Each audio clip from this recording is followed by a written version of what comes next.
Monsieur le Président du groupe socialiste, mes chers amis parlementaires du Gard, Monsieur le Président de l'Association des départements de France, Monsieur le délégué général du Parti radical de gauche, je pense qu'il va y avoir un vrai souci.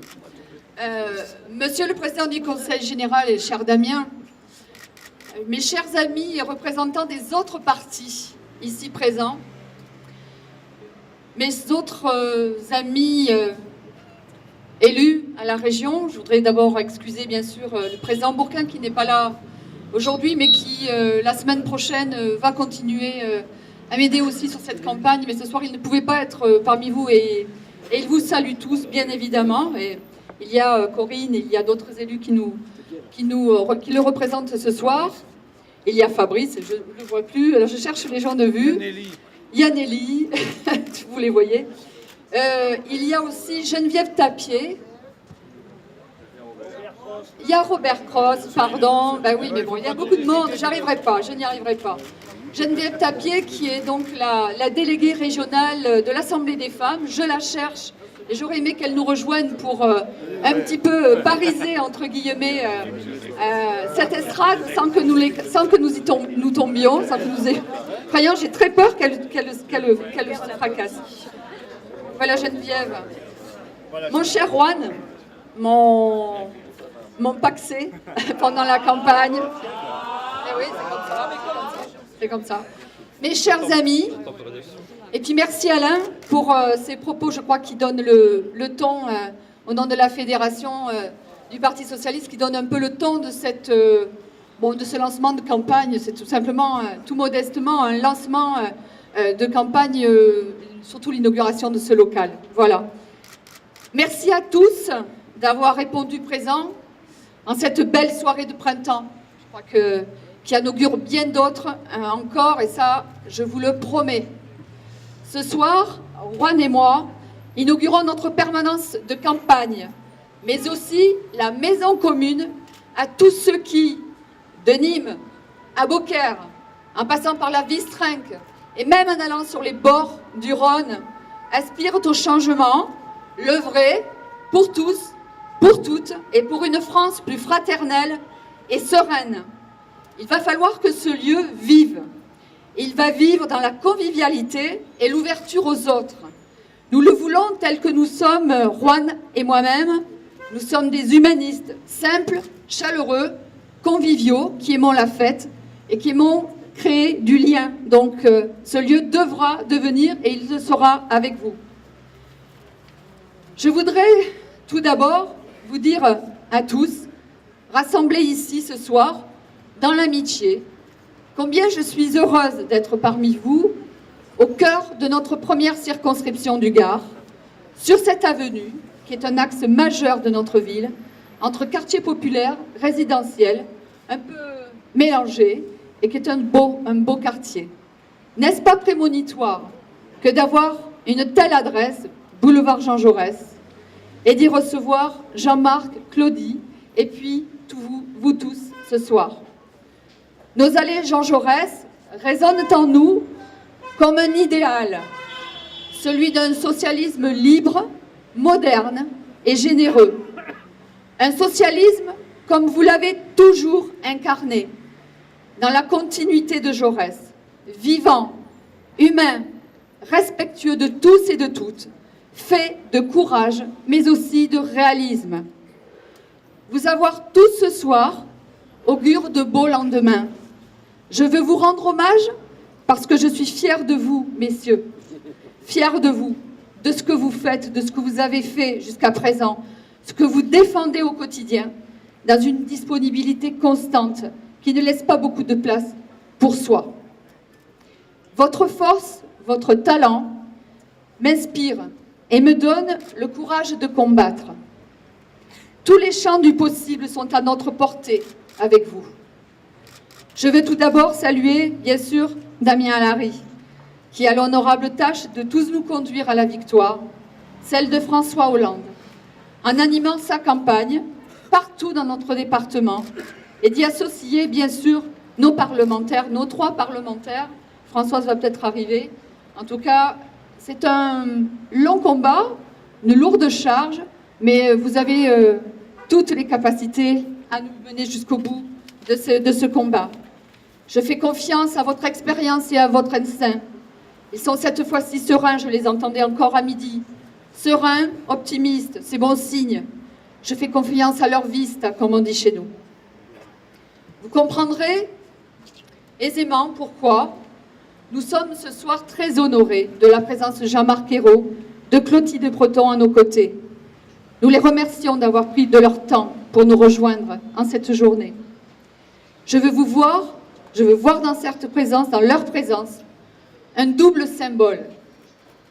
Le premier est essentiel, car nous arrivons au terme d'un quinquennat au cours duquel tout se décidait à l'Élysée, dans l'omniprésence d'un président de la République, confondant les fonctions, les rôles, les postes, et dans le même temps, qui mettait au pas l'ensemble des députés UMP et Nouveau Centre. Mon cher Marc, tu as incarné pendant toute cette période l'honneur de ton groupe, le groupe socialiste à l'Assemblée nationale, la droiture et la compétence de celles et ceux qui ont persévéré en refusant tout compromis, toute entorse avec nos valeurs. Je sais, révolu le temps où l'on mesurait la qualité d'un député par sa proximité avec le chef de l'État, puisqu'à son travail parlementaire, nous en avons un bel exemple dans le Gard. Le second symbole, vous êtes venus nous parler de République et territoire, pas des zones, pas des quartiers, mais de tous nos territoires, de ceux que nous voulons réunis, ouverts et sereins pour un mieux vivre ensemble. Ce sujet nous concerne tous, nous, élus de proximité, de terrain, dans tout ce que nous faisons tous les jours, car les enjeux sont cruciaux. Ce soir, je veux simplement citer l'un d'entre nous. Il va se reconnaître, il est président d'association. La semaine dernière, au micro de France Bleu, il évoquait la situation de certains quartiers, ni moi, en portant ce message. Le service public est le bras armé de la République. Quand le service public recule, c'est toute la République qui recule. Voilà le chemin que nous devons, ensemble, prendre sur nos territoires, qu'ils soient urbains ou ruraux. C'est pourquoi nous sommes en campagne depuis déjà plusieurs semaines. Nous ne nous arrêterons que le 17 juin au soir, parce que bien évidemment, comme tu le disais à midi, il y a une première étape et il y en a une deuxième, parce que c'est une chose de dire ce que l'on va faire, de promettre le changement. Ensuite, il faut pouvoir le mettre en œuvre. Et donc ça, nous allons continuer à nous y employer. Bien entendu, entre-temps, il va y avoir la bataille des batailles, la mère des batailles, c'est-à-dire l'élection présidentielle. Mais ce soir, vous tous amis, je veux vous rendre hommage, parce que sans jamais faillir, vous êtes toujours présents, toujours, et nombreux ce soir, toujours là. Sans vous, rien ne serait possible. Vous, mes amis, vous nous portez, vous nous soutenez. Notre devoir est de reconstruire une France plus fraternelle et moderne, une France tournée vers l'avenir, celui de nos enfants, de tous nos enfants, et ils sont très nombreux, les jeunes ce soir, et c'est eux aussi, c'est pour eux que j'ai envie de me battre. C'est celle de nos enfants dans une France qui se retrouvera, qui sera réunie, protectrice et ambitieuse pour leur devenir et pour notre avenir. À ce moment de mon propos, permettez-moi d'avoir une pensée pour Georges Frêche. À ses côtés, peu de temps, mais suffisamment intensément, j'ai appris qu'en politique, le mot liberté avait un sens supérieur.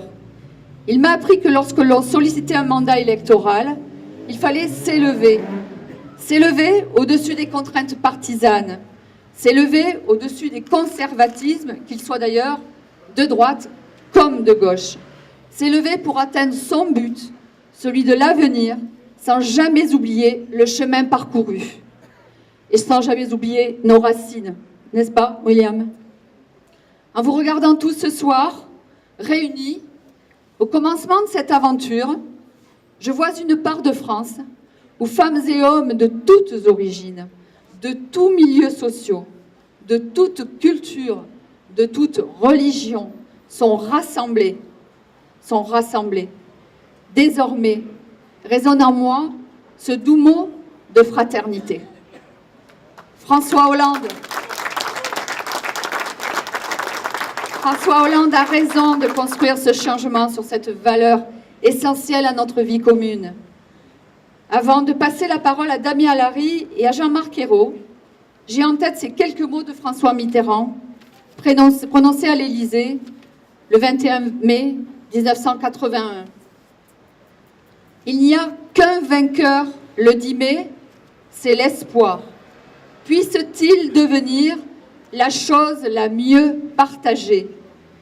Je suis moi-même une enfant de la génération Mitterrand. J'étais là le 6 mai, j'étais là à Paris. Mais quand on a décidé de s'engager en politique, quand on a décidé de s'engager à gauche, y a-t-il un message plus beau, un message plus fort que nous devons porter, que nous pouvons porter, que nous devons transmettre? Nous sommes aujourd'hui les garants de cette histoire. Nous avons la possibilité de l'écrire, la réécrire 30 ans après. Une nouvelle page de la gauche française, enfin réunie, et là, bien sûr, avec l'ensemble de nos forces de gauche, toutes les forces de gauche. Ce n'est qu'ensemble que nous pourrons gagner. Alors, dans cette dernière ligne droite, il nous faut convaincre